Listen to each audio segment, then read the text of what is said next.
Never, ever, ever, ever, ever, ever dispute your credit online, guys. Never do it, okay? I'll show you in this video some reasons why not to do that, and then some, the right way to do it, give you some solutions.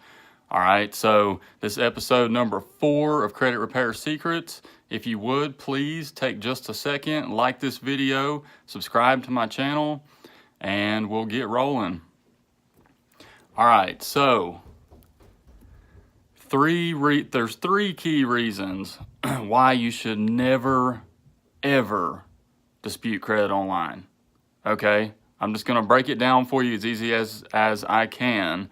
And remember, I wrote a book on this. Like it's not that long, but it's going to detail it out more for you. All right, so first reason why you should never, ever, ever dispute online.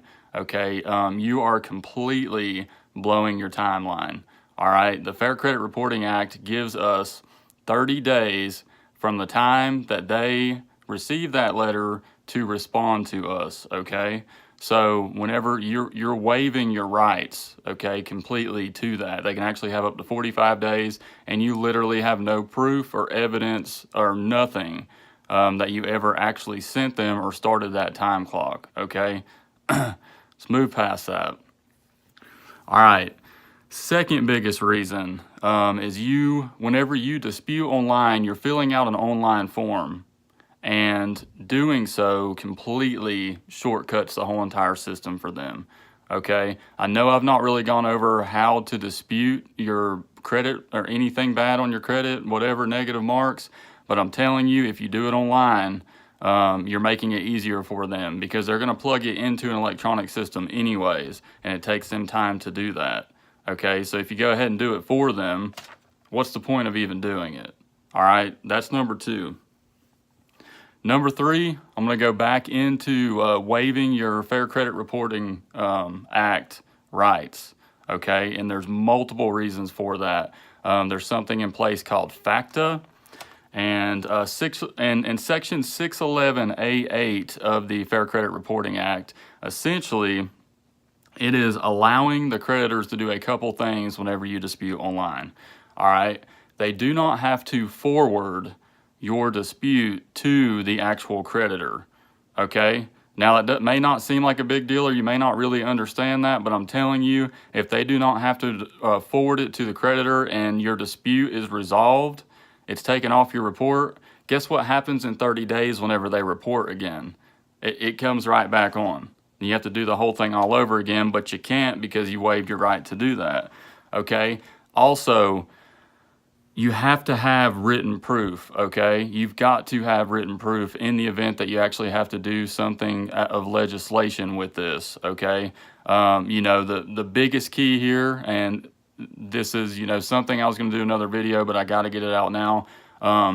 You've got to mail certified letters. Okay, you've got to use the letters, write the letters, you've got to send them certified mail so you have receipt of whenever it arrived, and your time clock starts then.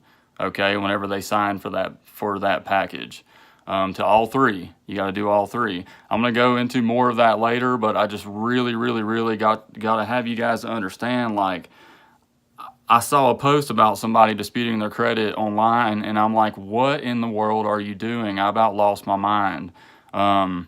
Like, it's just, even, you can dispute anything on your credit report, okay? And if it's something that you may or may not have really done, I'm not going to give any advice on that, but say it's something that's legitimately an issue, and it does not get taken off via the online dispute process. You've waived so many rights, you can't just send out another dispute on that. You can't ask for the proper verification a second time without really jumping through some hoops. Okay, there's just, the only way that you're going to get this to work is to not dispute online. All right, at the end of the day, that's what I'm trying to get across today. Being a little bit more forward with this than I normally am, but if somebody's going to go through the time to do this, if you are, don't be lazy. Just do it. Okay, just do it the right way. And again, There's more of this in my book, Leverage Your Credit, that we've got with Leverage Your Income. My name's John Stevens. Again, this is episode 4 of Credit Repair Secrets. Please like this video, subscribe to this channel, and I will see you on the next one.